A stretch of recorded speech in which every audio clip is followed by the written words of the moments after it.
Hello friends, ఈరోజు మనం Gemini AI ఉపయోగించి మనకి మార్క్ ట్యాగ్స్ క్రియేట్ చేసి ఒక book cover page, back side of the title page, verso page scan చేసినప్పుడు దాని నుంచి బిబ్లియోగ్రాఫికల్ డీటెయిల్స్ కలెక్ట్ చేసి దాన్ని మార్క్ ట్యాగ్స్ కన్వర్ట్ చేసి క్రియేట్ చేసి జెమినీలో దాన్ని మనం మార్క్ ఎడిట్లో మార్క్ ఫార్మాట్లోకి మార్చి దాన్ని కొహాలో ఎలా ఇంపోర్ట్ చేసుకోవాలో మనం ఆ బిబ్లియోగ్రాఫికల్ డీటెయిల్స్ అంతా అనేది ఈ వీడియోలో మనం చూద్దాం. ఇది ఏంటంటే మనం ఒక బుక్ మనం డేటా ఎంట్రీ చేయకుండా క్లాసిఫికేషన్కి మనకి షెడ్యూల్ వాడి క్లాసిఫికేషన్ చేసి మళ్ళీ డేటా ఎంట్రీ చేసి ఈ ప్రాసెస్ అంతా లేకుండా బుక్ టైటిల్ స్కాన్ చేస్తే మనకి title page and back side of title page చేస్తే అదే మొత్తం బిబ్లియోగ్రాఫికల్ డీటెయిల్స్ జనరేట్ చేస్తుంది అన్నమాట. ఇంకా ఐటమ్ ఇన్ఫర్మేషన్ అంటే బార్కోడ్, ఐటమ్ టైపు ఇట్లాంటివి మనం ఇన్ఫర్మేషన్ ఇవ్వాలంటే అది అడిషనల్గా క్వశ్చన్స్ క్రియేట్ చేసి ప్రాంప్ట్లో మనం అడిగి వాటిని ఫిల్ చేసి ఫైనల్గా దాన్ని కొహాలో ఇంపోర్ట్ చేస్తే చాలా ఈజీ మెథడ్ అన్నమాట. దీన్ని జెమిని ఏఐలో మనం జెమ్ క్రియేట్ చేసి కస్టమైజ్డ్ జెమ్ దాంట్లో మనం ఇది చేస్తాము. అలాగే సుఖ్దేవ్ సింగ్ ఆల్రెడీ దాన్ని చాట్ జీపీటీలో చేశాడు. దాంట్లో మనకి ఫ్రీ వర్షన్లో మనకి క్రియేట్ చేయడానికి కుదరదు కాబట్టి జెమిని ఏఐలో జెమ్ అనేది మనం కస్టమైజేషన్ చేసిన లాంగ్వేజ్ మోడల్ దాంట్లో మనం క్రియేట్ చేసుకోవచ్చు అన్నమాట ప్రాంప్ట్ ఇచ్చి. సో ఈ వీడియోలో ఆ ప్రాసెస్ మనం చూద్దాం. ఇది చాలా ఈజీ మెథడ్. ఫస్ట్ క్రియేట్ చేసుకున్న తర్వాత మనకి ఎప్పుడు బుక్ స్కాన్ చేసిన బుక్ టైటిల్ కవర్ పేజ్ మనకు అది జనరేట్ అవుతుంది మార్క్ ట్యాగ్స్, దాన్ని డైరెక్ట్గా కొహాలకి ఇంపోర్ట్ చేసుకోవచ్చు అన్నమాట. ఇక్కడ అది ప్రాసెస్ అంతా చూద్దాం. మొదట మనం ఇక్కడ మన గూగుల్లో సెర్చ్ చేసి జెమిని ఏఐ అని ఇస్తే వస్తుంది. జెమిని ఏఐలోకి వెళ్ళిన తర్వాత మనకి ఇక్కడ జెమ్ అని ఉంటుంది, లెఫ్ట్ సైడ్ జెమ్ అని ఉంటుంది. అక్కడ అది క్లిక్ చేస్తే మనకి న్యూ జెమ్ మనం క్రియేట్ చేసుకోవచ్చు. అంటే మన కస్టమైజేషన్ మోడలింగ్ లాంగ్వేజ్ అంటే చాట్ జీపీటీ లాంటిది ఇది కూడా. మన లాంగ్వేజ్ మోడల్ని మనకు అనుగుణమైన మోడలింగ్ లాంగ్వేజ్ని క్రియేట్ చేయడం కోసం ఈ న్యూ జెమ్. దీంట్లో మనం ఇక్కడ టైటిల్ ఇస్తాం, దానికి మార్క్ ట్యాగ్స్ ఫర్ కొహా అని నేను ఇక్కడ ఇచ్చాను. ఏదైనా ఇచ్చుకోవచ్చు. నేను డిస్క్రిప్షన్లో కూడా మళ్ళీ అదే ఇస్తున్నాను, మార్క్ ట్యాగ్స్ జనరేషన్ ఫర్ కొహా అని. నెక్స్ట్ ఈ మెయిన్ ఇంపార్టెంట్ ఏంటంటే ఇక్కడ కింద ఇన్స్ట్రక్షన్స్, దాని తర్వాత ఇన్స్ట్రక్షన్స్. ఇక్కడ ప్రాంప్ట్ ఇంజనీరింగ్ ఉపయోగిస్తాం. మన ప్రాంప్ట్ మనకి ఆ లాంగ్వేజ్ మిషన్ లాంగ్వేజ్ అది ఏఐ మనం ఏం క్వశ్చన్ చేయాలా, దాన్ని మనకి ఏ ఆన్సర్ ఇవ్వాలనే దాని మీద ఒక ప్రాంప్ట్ ఇస్తాం. దాన్ని బేస్ చేసుకొని అది మనకు ఆన్సర్ ఇస్తుంది అన్నమాట. ఇక్కడ నేను క్లియర్గా ఇచ్చాను టైటిల్ పేజీ, వర్స్ పేజీ మనం ఫస్ట్ అడగమని, దాన్ని అప్లోడ్ చేసిన తర్వాత నెక్స్ట్ బిబ్లియోగ్రాఫికల్ డీటెయిల్స్ మొత్తం ఈ కింద లిస్ట్ ఇచ్చాను. అవి మొత్తం ఆ పేజీ నుంచి కలెక్ట్ చేయమన్నాను. తర్వాత బార్కోడ్, బుక్ బార్కోడ్ ఏదో అది అడగమన్నాను. మనం బార్కోడ్ నెంబర్ ఇచ్చిన తర్వాత దాని కాస్ట్ ఏంది అడగమన్నాను. ఇక్కడ మనం ఐటమ్ ఇన్ఫర్మేషన్ ఇంకా చాలా ఇచ్చుకోవచ్చు. ఇక్కడ తర్వాత దాన్ని మార్క్ ఫార్మాట్లోకి మార్చమన్నాను. మనకు డైరెక్ట్గా ఎంఆర్సి మార్క్ ఫార్మాట్లోకి ఇది డైరెక్ట్ ఇవ్వదు కాబట్టి ఎంఆర్కే మార్క్ ఫార్మాట్లోకి అది ఇస్తుంది, ఆ టెక్స్ట్ ఫైల్ లాగా. ఆ టెక్స్ట్ ఫైల్ను మనకి ఇంకా ఒక పేజీ, ఒక బుక్ తర్వాత ఇంకో బుక్ ఎండ్ అని ఇస్తే ఆగిపోతుంది. మనం మ్యాక్సిమం 5 బుక్స్ అన్నాం ఒకేసారి, ఒకటి తర్వాత ఎండ్ అని ఇస్తే అక్కడ క్లోజ్ అవుతుంది. ఇప్పుడు నేను ఒక బుక్కే ఇచ్చానుకో, ఒక బుక్ వరకే లాస్ట్ ఎండ్, లేకపోతే నెక్స్ట్ అనదర్ బుక్ అని అనిస్తే ఇంకో బుక్ ఇన్ఫర్మేషన్ మళ్ళీ యాడ్ చేసుకోవచ్చు మనం. ఇక్కడ నేను ఇప్పుడు ఆ ప్రాంప్ట్ అంతా ఇక్కడ పేస్ట్ చేశాను. సో ఈ ప్రాంప్ట్ని బేస్ చేసుకొని అది మనల్ని క్వశ్చన్స్ చేస్తుంటుంది, మనం ఆన్సర్ చేయాలి. సో ఫైనల్ అవుట్పుట్ ఇస్తుంది అన్నమాట. ఇప్పుడు చూడు అది సేవ్ చేశాను. సేవ్ చేయను కానీ ఇక్కడ మార్క్ ట్యాగ్స్ ఫర్ కొహా అనేది సేవ్ అయింది, క్రియేట్ అయింది ఆ జెమ్. ఇప్పుడు దాంట్లోకి వెళ్తున్నాం, ఆ జెమ్లోకి.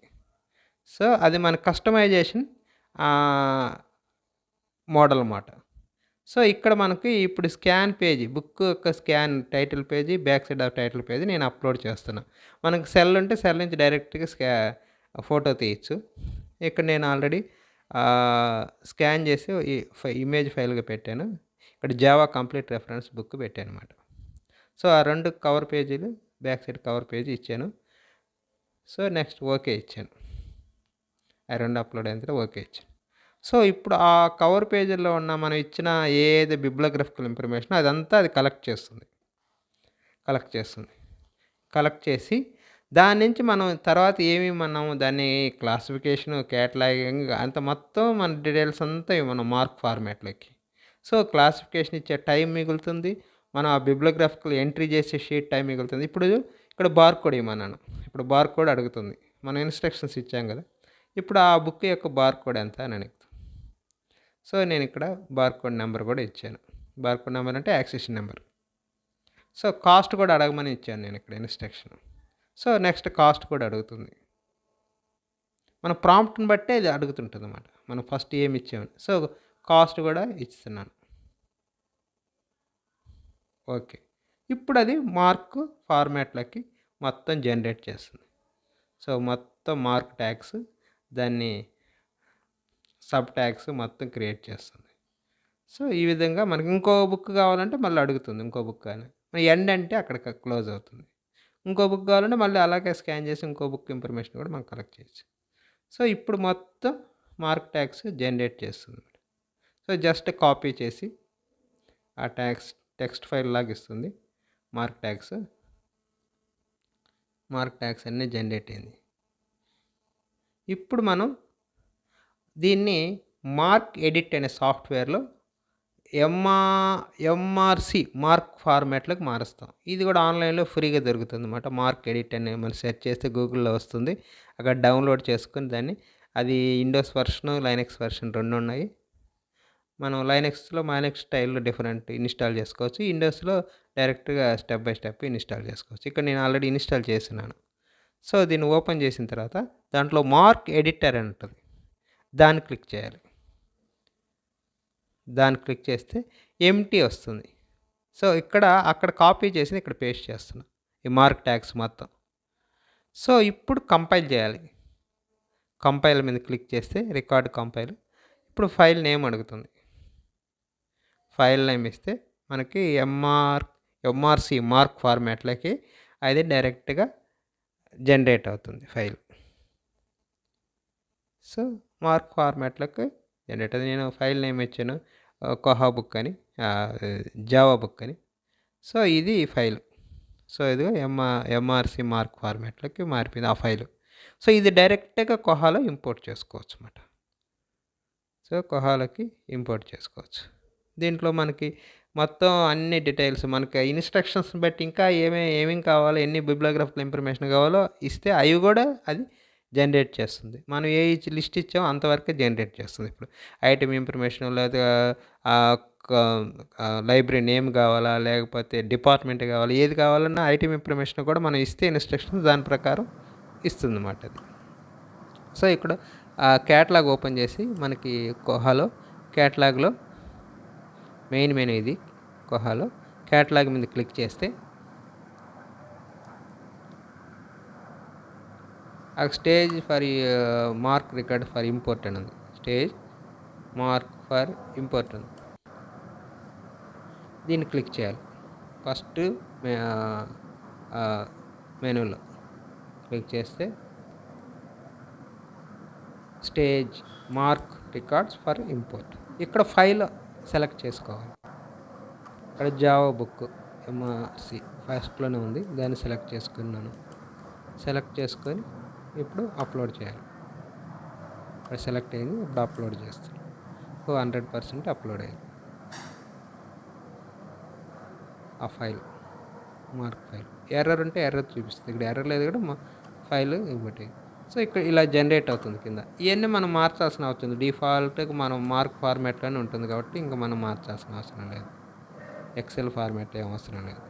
ఇక్కడ ఇంపోర్ట్ చేసుకోవాలి. కింద ఆ ఎల్లో దాని మీద క్లిక్ చేస్తే ఇంకేం మనం అక్కడ ఏం మార్చాల్సిన అవసరం లేదు. కింద ఇంపోర్ట్ అని క్లిక్ చేస్తే మనకి ఇంపోర్ట్ అవుతుంది. సో ఇక్కడ క్యూ ఉంటుంది, కొంచెం స్లో, ఎక్కువ సిస్టమ్ని బట్టి స్లోనా లేదా త్వరగానే. మనం అంతా అయిపోయిన తర్వాత గ్రీన్ 100% అని వస్తుంది అన్నమాట. సో అప్పటికి మొత్తం ఇంపోర్ట్ అయినట్టు. లేకపోతే అటు క్యూలో కొంతసేపు ఆగి ఉంటుంది. ఎక్కువ ఫైల్స్ చేస్తే కొంత టైం తీసుకుంటుంది అక్కడ మనకి. సిస్టమ్ పర్ఫార్మెన్స్ని బట్టి అది ఉంటుందన్నమాట. మనకి అక్కడ గ్రీన్ 100% వస్తేనే అప్పుడు ఇలా వచ్చింది కదా 100%, అప్పుడు ఇంపోర్ట్ అయినట్టు క్యాటలాగ్లోకి, మనకి కొహాలోకి. ఇది కొహాలో ఫస్ట్ రిజర్వాయర్లు ఇంపోర్ట్ అవుతుంది రికార్డు, తర్వాత మనం క్యాటలాగ్లోకి ఇంపోర్ట్ చేసుకోవాలి. ఇక్కడ మనకి బ్యాచ్ ఫైల్ చూపిస్తుంది కింద. అప్పుడు బ్యాచ్ ఫైల్ అనే దగ్గర క్లిక్ చేయాలి మనం. సో ఇదిగో వ్యూ బ్యాచ్ ఉంది కదా, వ్యూ బ్యాచ్, అది క్లిక్ చేయాలి. అది జనరేట్ అయిన దాకా మనం వెయిట్ చేసి అది క్లిక్ చేయాలి. క్లిక్ చేసినప్పుడు మనకి క్యాటలాగ్లోకి మనకి ఈ డేటాని ఇంపోర్ట్ చేయడానికి ఒక ఫార్మాట్ వస్తుంది. మొత్తం మనకి ఇక్కడ చూసుకోవాలని ఏమైనా మార్చాలంటే ఇక్కడ ఏం మార్చాల్సిన అవసరం లేదు. ఇక్కడ ఇంపోర్ట్ ఫర్ క్యాటలాగ్లోకి ఇంపోర్ట్. ఈ డేటా ఏదైతే ఉందో ఆ డేటా క్యాటలాగ్ ఇంపోర్ట్ అవుతుంది. ఇప్పుడు వరకు రిజర్వాయర్లో ఉంది రికార్డు, ఇక్కడ క్యాటలాగ్లోకి ఆ డేటా ఇంపోర్ట్ అవుతుంది. ఇక్కడ క్లిక్ చేస్తే దేనికైనా అంతే, మనకు ఇంపోర్ట్ ఎక్సెల్ ఫైల్ నుంచి ఇంపోర్ట్ చేసినా కూడా సేమ్ ప్రొసీజర్ ఇదంతా, దీంట్లోనే అంతే సేమ్ ప్రొసీజర్. సో ఇక్కడ మనకి ఇంపోర్ట్ అయినప్పుడు ఇక్కడ కూడా కొంచెం టైం తీసుకుంటుంది. క్యాటలాగ్కే ఎక్కువ టైం తీసుకుంటుంది. రిజర్వాయర్లోకి డేటా రికార్డ్ ఇంపోర్ట్ చేయడానికి దానికంటే టైము, క్యాటలాగ్ ఇంపోర్ట్ చేయడానికి ఎక్కువ టైం తీసుకుంటుంది. సో ఇక్కడ చూడండి, ఒక్క రికార్డ్ ఇచ్చాం కదా, ఒక్క రికార్డు ఇంపోర్ట్ అయిపోయింది. ఓకే, ఇక్కడ ఎర్రర్ వస్తుంది, చూపిస్తుంది ఫెయిల్ అని వస్తుంది కొన్నిసార్లు. అప్పుడు ఫెయిల్ అయినప్పుడు మళ్ళీ మనం ఎక్కడో ఎర్రర్ తప్పు చేసామని. సో ఇక్కడ రికార్డ్ సక్సెస్ఫుల్గా అయిపోయింది. ఇప్పుడు మనం క్యాటలాగ్లోకి వెళ్ళేసి బుక్ సెర్చ్ చేద్దాం.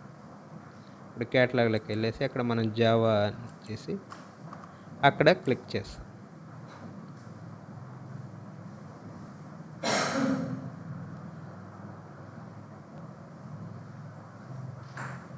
చూడండి అక్కడ జావా కంప్లీట్ రెఫరెన్స్ వచ్చింది బుక్. ఇది క్లయింట్, ఇది క్లయింట్లో అది మనం చేస్తుంది, అంటే స్టాఫ్ క్లయింట్లో మనం సెట్ చేస్తున్నాం క్యాటలాగ్. ఒపాక్లో కూడా మళ్ళీ చూద్దాం. క్లయింట్లో ఇక్కడ చూడండి జావా కంప్లీట్ రెఫరెన్స్, దాని బిబ్లియోగ్రాఫికల్ డీటెయిల్స్ అంతా వచ్చేసింది. కింద ఐటెం ఇన్ఫర్మేషన్ కూడా వస్తుంది. మనకి ఎన్ని ట్యాగ్స్ మనం ఏమేమి కావాలని మొత్తం వస్తుంది అన్నమాట. మనం ఆ ప్రాంప్ట్ ఇచ్చేదాన్ని బట్టి ఉంటుంది. చూడ ఇక్కడ ఐటెం ఇన్ఫర్మేషన్ కూడా కింద మొత్తం ఉన్నది, బార్కోడ్ నెంబర్తో సహా మొత్తం ఇన్ఫర్మేషన్ ఉంది. సో ఇక్కడ మార్క్ వ్యూలో చూడమంటే పక్కన ఇక్కడ ఇది ఒపాక్లో కూడా మనం సెట్ చేద్దాం. ఒపాక్లో కూడా సెట్ చేద్దాం. ఇందాక స్టాఫ్ క్లయింట్లో క్యాటలాగ్లో సెట్ చేస్తాం, ఇది ఒపాక్లో సెట్ చేస్తాం.